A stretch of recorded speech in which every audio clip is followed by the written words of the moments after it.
Hello बेटा, आप लोग कैसे हैं। आशा करता हूँ कि बहुत अच्छे होंगे। आज हम लोग क्लास 9th में एक चैप्टर है बेटा, केमिस्ट्री का पहला लेसन है matter in our surrounding. Matter in our surrounding, हमारे आसपास के पदार्थ, इस बारे में हम अध्ययन करेंगे। इसमें मैटर इन आवर सराउंडिंग को अध्ययन करने से पहले हम केमिस्ट्री के बारे में थोड़ा सा जानेंगे बेटा कि केमिस्ट्री शब्द की उत्पत्ति कहाँ से हुई है। तो केमिस्ट्री माने होता है बेटा रसायन विज्ञान। केमिस्ट्री की यदि हम बात करें तो केमिस्ट्री शब्द की उत्पत्ति मिस्र भाषा के कीमिया शब्द से हुई है बेटा। कीमिया मिस्र भाषा के कीमिया शब्द से केमिस्ट्री शब्द की उत्पत्ति हुई है। और कीमिया बेटा मिस्र देश में पाई जाने वाली काली मिट्टी को कीमिया कहा जाता है। तो मिस्र देश में पाई जाने वाली, मिस्र देश में पाई जाने वाली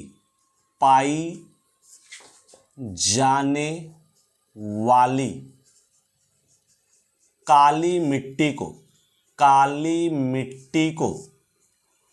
कीमिया कहा जाता था।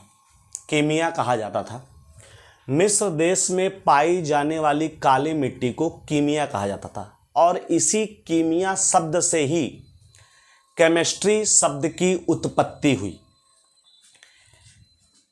प्रीस्टले,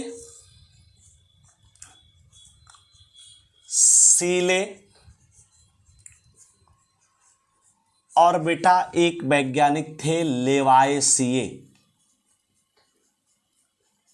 प्रीस्टले, सेले और लेवाइसिए, ये तीन लोगों ने रसायन विज्ञान के विकास में महत्वपूर्ण योगदान दिया।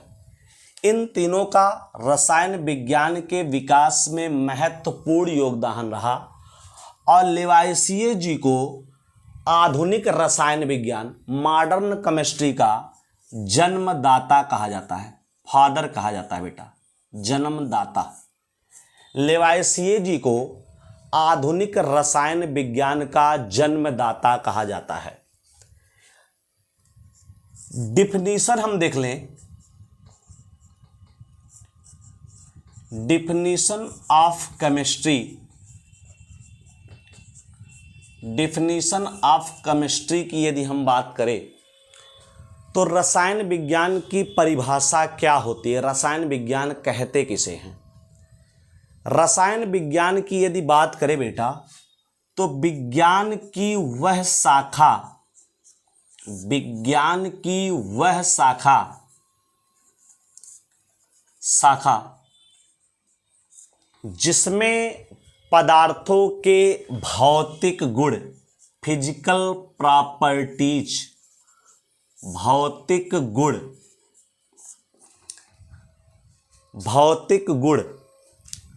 रासायनिक गुण जिसको कहते हैं केमिकल प्रॉपर्टीज, संगठन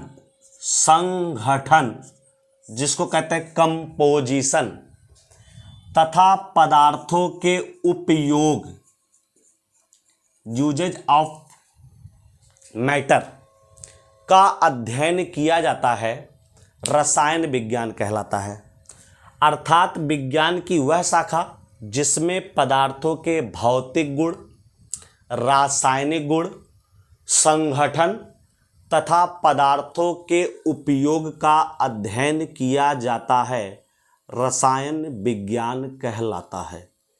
विज्ञान की वह शाखा जिसमें पदार्थों के भौतिक गुण, रासायनिक गुण, संगठन तथा पदार्थों के उपयोग का अध्ययन किया जाता है, रसायन विज्ञान कहलाता है बेटा।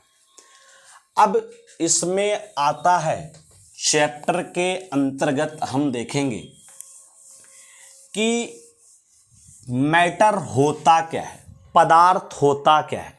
अगर जो हम पदार्थ की बात करें तो पदार्थ क्या होता है, मैटर क्या होता है, मैटर होता क्या है बेटा। अगर जो ब्रह्मांड में हम सारी चीज़ों को देख रहे हैं, सारी वस्तुओं को देख रहे हैं, जो भी चीज़ें हम देख रहे हैं वो सारे पदार्थ के ही अंतर्गत आते हैं। और पदार्थ की एक डिफिनीशन की बात करें तो वह वस्तु जो स्थान घेरती है, स्थान घेरती है, जिसमें भार होता है,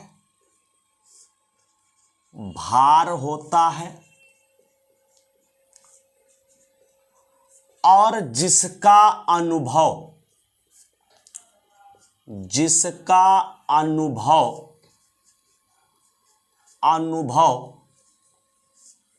हम अपनी ज्ञानेंद्रियों से कर सकते हैं, अपनी ज्ञानेंद्रियों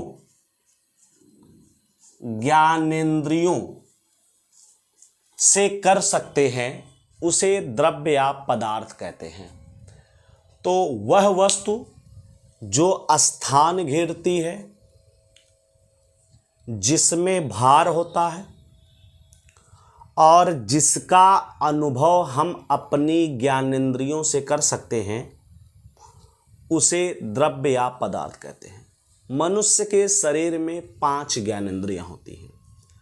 आँख, कान, नाक, जीभ और बेटा त्वचा। इन 5 की सहायता से हम द्रव्य या पदार्थ की पहचान कर सकते हैं। तो वह वस्तु जो स्थान घेरती है, जिसमें भार होता है और जिसका अनुभव हम अपनी ज्ञानेंद्रियों से कर सकते हैं, उसे द्रव्य या पदार्थ कहते हैं। ज्ञानेंद्रियों की बात करें तो मैंने कहा मनुष्य के बॉडी में 5 ज्ञानेंद्रियां होती हैं। आँख, कान, नाक, जीभ व आपका बेटा त्वचा।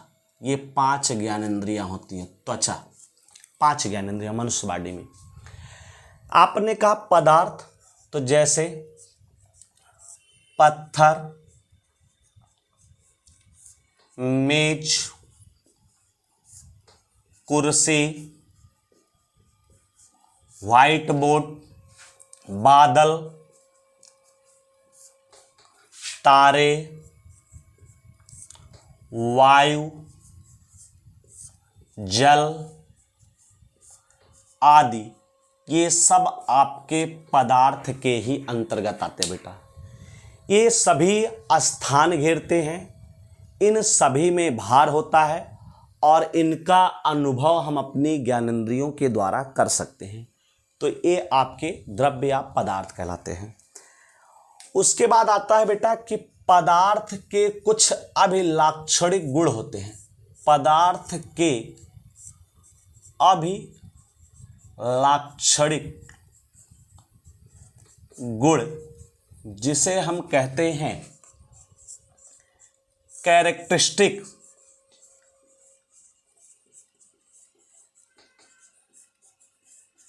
कैरेक्टरिस्टिक ऑफ मैटर, पदार्थ के गुण। कैरेक्टरिस्टिक ऑफ मैटर, पदार्थ के बेटा कुछ प्रमुख गुण होते हैं। जैसे बात करें पहले की, तो पदार्थ के जो कण होते हैं, ये कण देखिए, पदार्थ कोई भी पदार्थ है बेटा, वो छोटे छोटे छोटे छोटे कणों से, असंख्य कणों से मिल करके बना होता है। और इन कणों के, ये कण आपस में जुड़े होते हैं बेटा, और इन कणों के बीच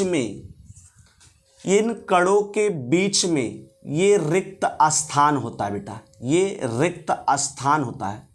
जिसे हम इंटरमॉलिक्यूलर स्पेस कहते हैं, अंतरा आणविक स्थान या अंतरा आणविक आकाश कहते हैं बेटा। तो पदार्थ के कणों के बीच रिक्त स्थान होता है बेटा, पदार्थ के कणों के बीच रिक्त स्थान होता है। पदार्थ के जो कण होते हैं बेटा वो सदैव गतिशील रहते हैं।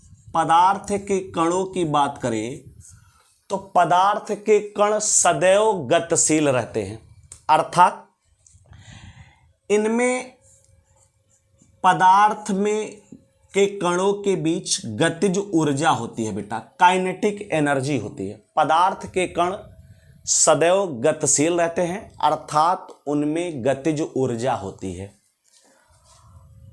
और जब आप पदार्थ के कणों का टेम्परेचर बढ़ाते हैं, ताप बढ़ाते हैं, पदार्थ के कणों का टेम्परेचर बढ़ाने पर, ताप बढ़ाने पर उनके कणों के गति करने की क्षमता तेजी से बढ़ती है। जैसे आपने पानी लिया और पानी को गैस चूल्हे पे रख दिया और चूल्हा आपने तेजी से जलाया, तो थोड़ी देर बाद पानी उबलने लगता है और वो तेजी से मूवमेंट करते हैं, अर्थात तेजी से गति करते हैं। और जब पदार्थ के कणों की ताप बढ़ती है तो उनके कणों की गति करने की क्षमता भी तेजी से बढ़ती है, अर्थात उनकी गतिज ऊर्जा में बहुत तेजी से वृद्धि होती है, उनकी गतिज ऊर्जा बढ़ जाती है। तो पदार्थ के कणों का यदि हम ताप बढ़ाएं, पदार्थ के कणों का ताप बढ़ाएं, तो पदार्थ के कणों का ताप बढ़ाने पर उनके कणों की गतिज ऊर्जा बढ़ जाती है। और बेटा पदार्थ के कणों की बात करें तो किन्हीं भी दो कणों को ले लें, ब्रह्मांड में कोई भी दो कण हैं, तो न्यूटन ने अपने गुरुत्वाकर्षण नियम में भी बताया था कि पदार्थ के कण आपस में एक दूसरे को आकर्षित करते हैं।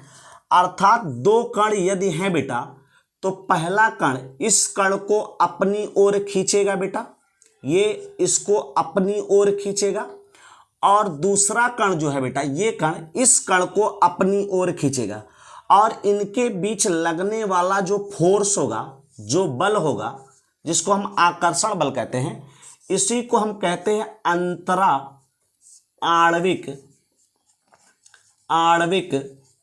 आकर्षण बल, अंतरा आणविक आकर्षण बल, जिसको कहते हैं इंटर मॉलिक्यूलर